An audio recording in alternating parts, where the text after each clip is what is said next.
proceedings. Thank you very much indeed. Thank you very much, and I see a few faces from Cork here today. So hello everyone, it's good to be here. It's good to be a voice for the voiceless today, to be a voice for the women like myself who've been silenced by shame. I exercised my right to choose. I had my abortion in a hospital in London when I was 19 years old. And when I think of my abortion, only one word comes to mind: fear. Fear is the main motivation surrounding an abortion decision. I had fear of losing my job, fear of bringing shame on my family, fear of being a single mother, fear of losing control of my life. I told the doctor that I didn't want to live. I said, I don't want to live, I can't do this, I can't bring shame on my family. So I guess my reason for abortion was I was suicidal. I would have done anything, said anything to end that pregnancy on that day all those years ago. I was in such a state, so stressed out. During the course of the past few years, as I began working with women who've been hurt by abortion, many women have attempted suicide. And I know that many have succeeded because I speak to their family members. To begin with, there was relief after my abortion. The problem was gone, nobody will ever know. I did not think about the consequences of that choice. Choice is a great buzzword today, used by those who promote abortion. And I think it was the lies that affected me the most, the lies of abortion. And the first lie is there's nothing there. It's just a bunch of cells, a clump of tissue. And you know, if you can convince people of that lie, there is nothing there, it's easier to have an abortion. It's easier for the promoters and the providers to promote it as being an easy option.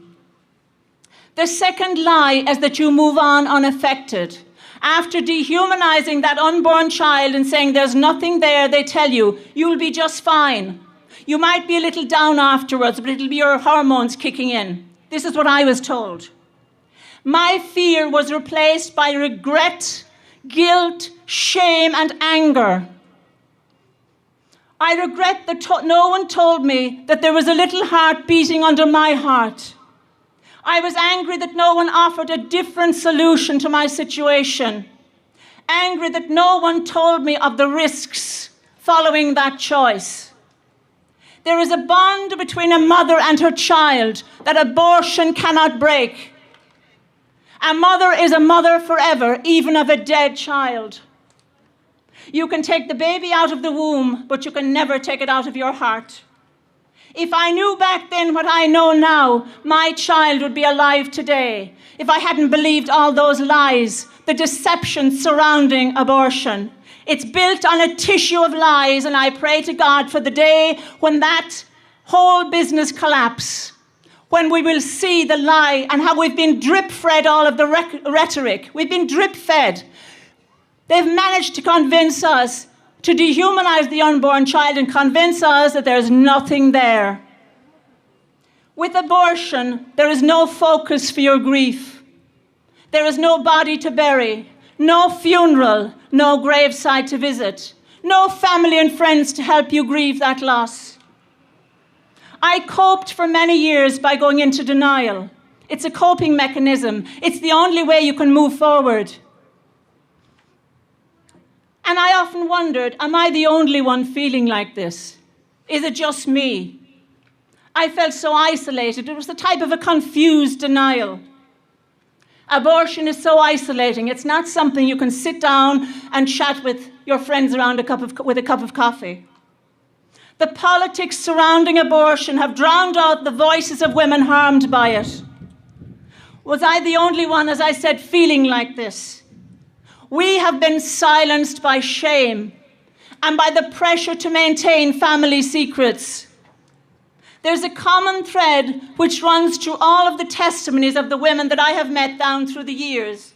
And that's a sense of betrayal and anger that they were never told about the dangers of induced abortion. In the field of abortion referral agencies and providers, there seems to be an attitude that prevails, and that is, that women need to be protected from any information regarding the risks and dangers of induced abortion, that this information might confuse them. It seems to be politically incorrect to impart such information to women. The only information that is provided the woman is provided is this, that information is an easily accessible, and a virtually risk-free procedure. This is all part of the web of the lies of abortion. The pro-choice mantra, we care about women, we give women freedom of choice. And they've given a kind of a nobility to their cause. We women who have fallen victim to the lies know the truth. Abortion is a lie followed by a lifetime of regret and remorse.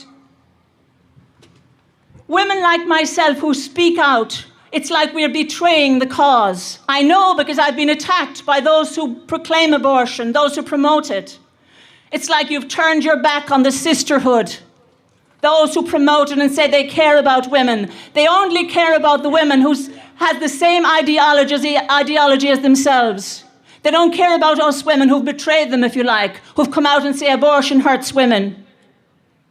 I visit women in psychiatric hospitals, women who have been self-harming. I once saw a young woman who had used a straightening iron and rubbed it up her arm and down again. The women here will be familiar with what that is. It's a very hot iron that you use to straighten your hair.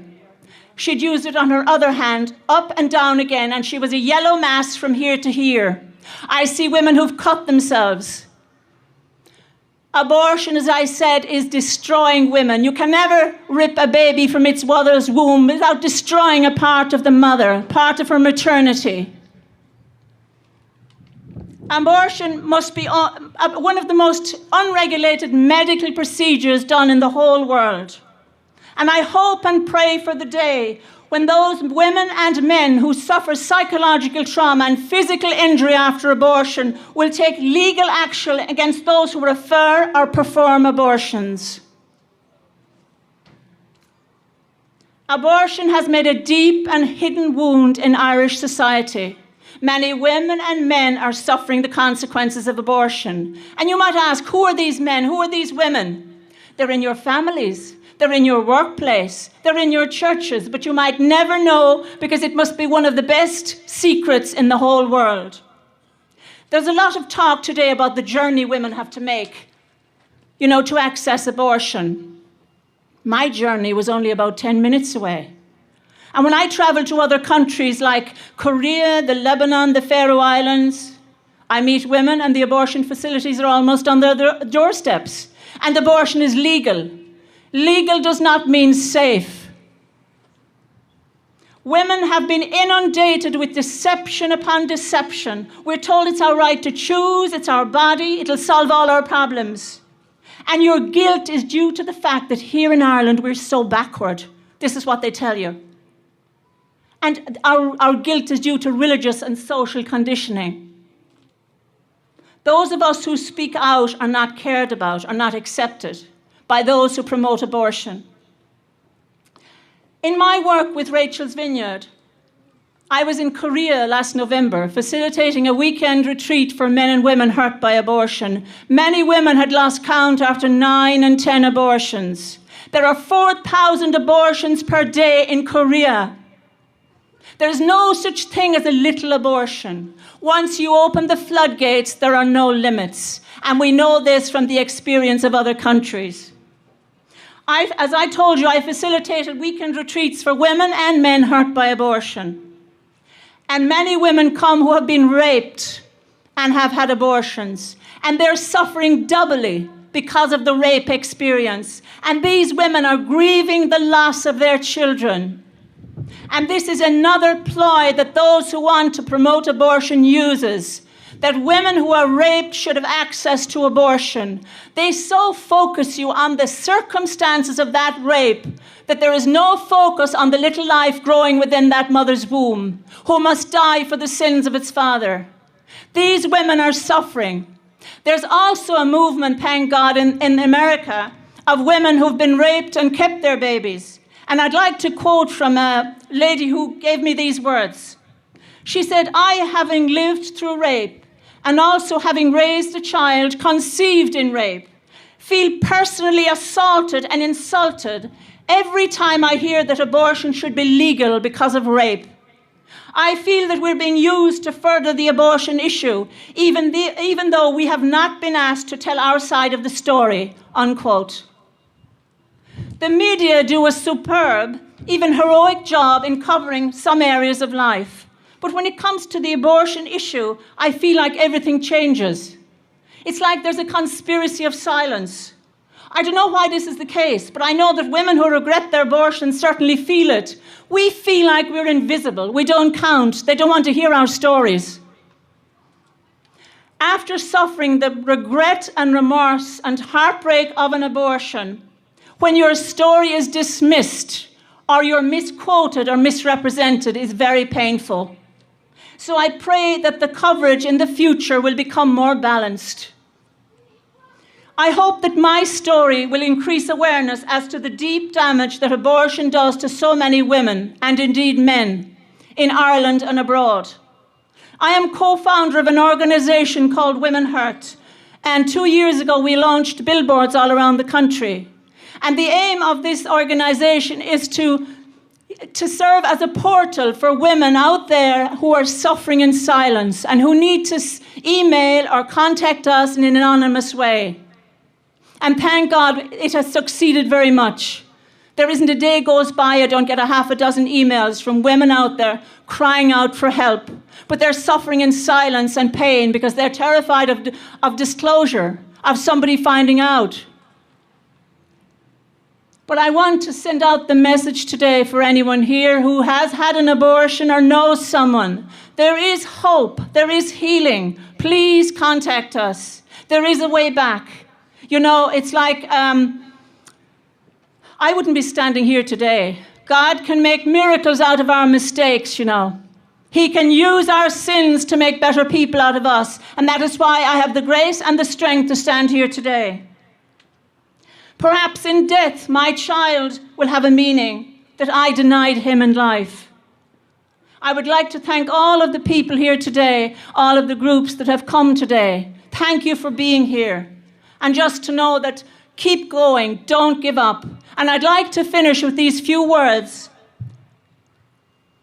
But before I give you those few words, I'd like to say the right to life is the defining issue of our time. Without this most basic right, there are no other rights, okay?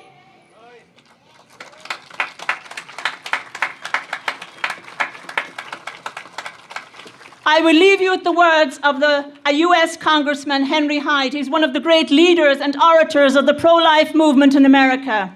And here is what he said. When the time comes, as it surely will, when we face that awesome moment, the final judgment, I have often thought, as Bishop Fulton Sheen wrote, that it is a terrible moment of loneliness. You have no advocates. You are there standing alone before God. And a terror rips your soul like nothing you can imagine. But I really think those of us who are in the pro-life movement will not be alone. I think there will be a chorus of little voices that have never been heard on this earth, but are heard clearly and beautifully in the next world. And they will plead for everyone in this movement. And they will say to God, bear him because he loved us.